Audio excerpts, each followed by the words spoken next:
We are live with Theological Perspectives, and today we'll be talking about the verse of the day. In today's verse of the day, we discussed karma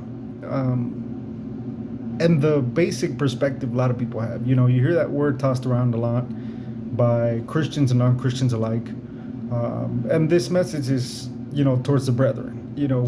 We have a lot of people that use the word and don't really understand the concept of karma.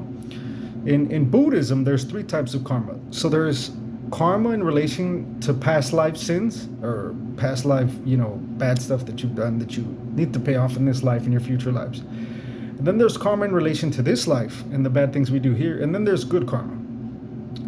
Karma was seen as a cause and effect, a cosmic force like gravity. And, looking at it from that perspective, I've heard a lot of Buddhists even mention a lot of verses in scripture to try to prove to me and to other brethren that karma exists, that the principle of it was taught in scripture itself, and they try to use verses like an eye for an eye, tooth for a tooth, so as he has done, it shall be done to him, vice versa, and we see a lot of similarities. But we don't necessarily see the correlation. In fact, karma is not actually in scripture itself. It's actually a faulty concept, one that we should be cautious to even mention or use. And that for the sake of the children, for the younger brethren, for those that, the meat for the adults or whatever, as far as scripture goes.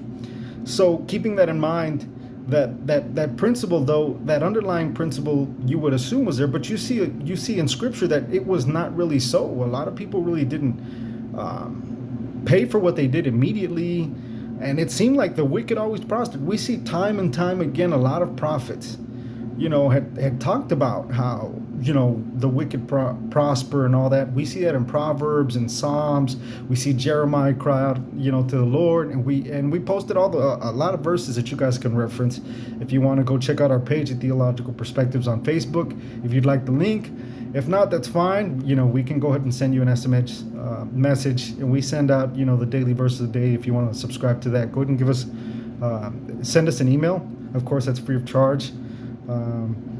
And so in scripture itself, we end up viewing things as far as, the principal concept of karma, we hear, we adapt ourselves and we use, and without really understanding that, it's faulty, it's against scripture itself, because at the end of the day, there's no such thing as karma.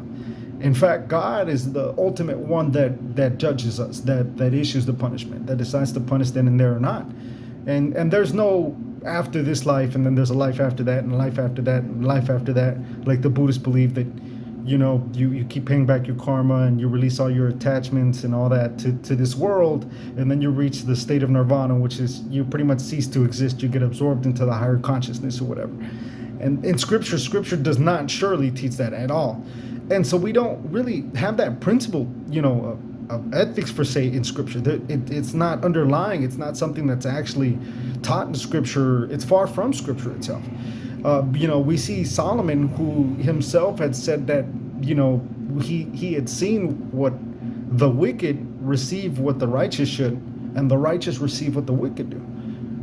What the wicked should, and he said even this is vanity. But the word vanity there was a mistranslation. That word actually means smoke or vapor. It spoke of the temporary state of things, the brief state of things.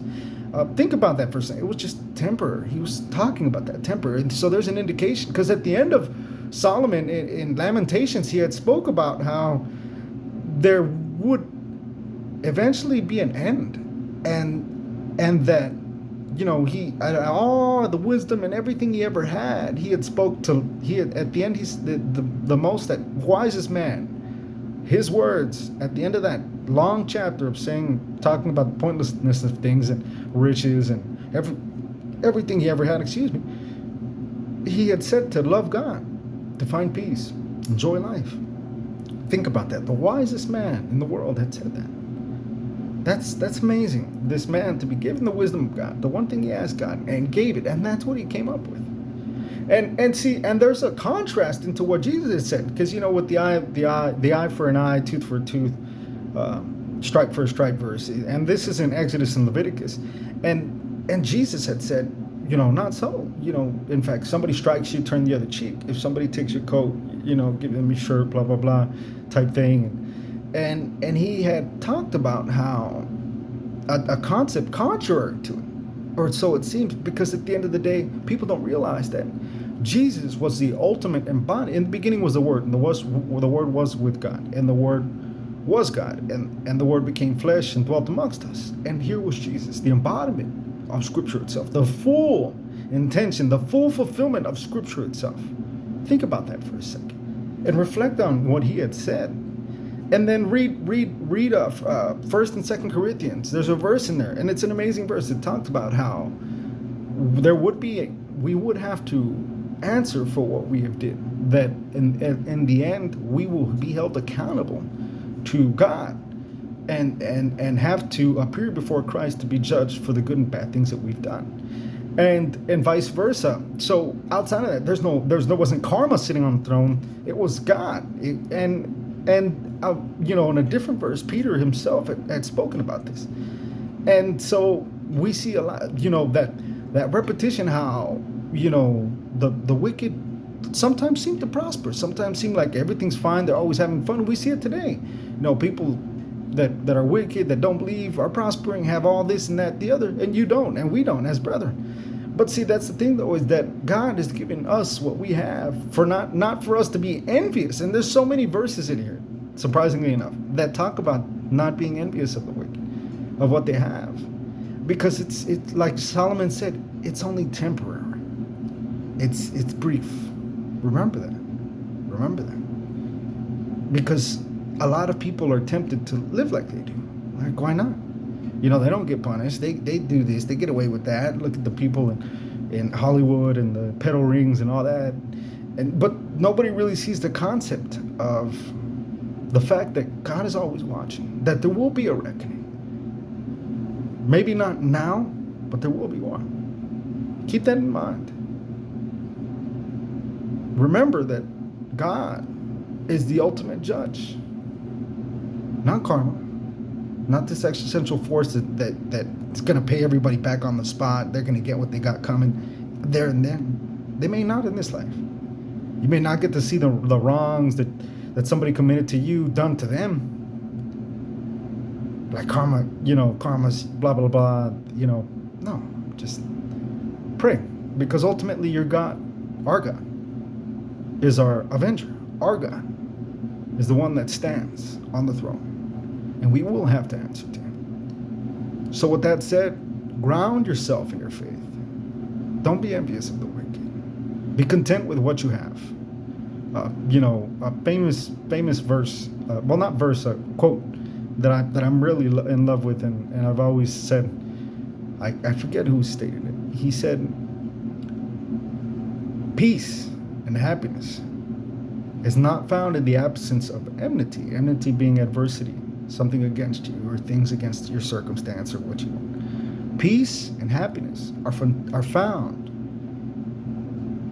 in contentment in every situation. Being happy where you are with what you have. I'll repeat it. Peace is not found in the absence of enmity, but in contentment in every situation. Be happy with what you have, who you're with, your wife, your husband. They may not be the most prettiest, beautiful, good-looking man or woman, whatever. And you guys may not have a lot, but be happy. Don't be envious and want, someone else or want something else or want more and want to do things just to achieve those things and stray further from God. So have faith in the Lord your God and continue praying. This has been Theological Perspectives. Thank you guys for listening.